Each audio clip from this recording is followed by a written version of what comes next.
Bizim mental dəyərlərimizi niyə aşağı salırsınız? Misal üçün Norveçdə insanlar öz dəyərlərini qoruyur. Biz isə utanmadan əl çəkməliyik. Bizim cəmiyyətdə hörmət, ailə, qonaqpərvərlik kimi illərlə formalaşmış dəyərlər var. Amma indi gənclərin çoxu deyir ki, Avropa dəyərləri üstün olmalıdır. Bu absurd deyil. Sən elə düşünə bilərsən. Amma məndə Avropa dəyərləri daha pratik.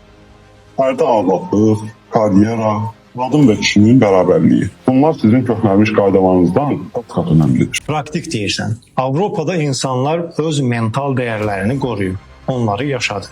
Biz isə pisdir deyib əlimizdən atırıq. Bu əksiklikdir, utanc vericidir. Bəli, amma mental dəyərlər sizi sıxır. Gənclər azad yaşaya bilmir.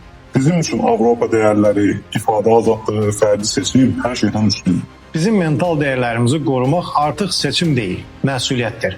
Əgər onları itirsək, kim Azərbaycan kimliyini yaşadacaq? Məncə gələcək Avropa tərəfdarıdır.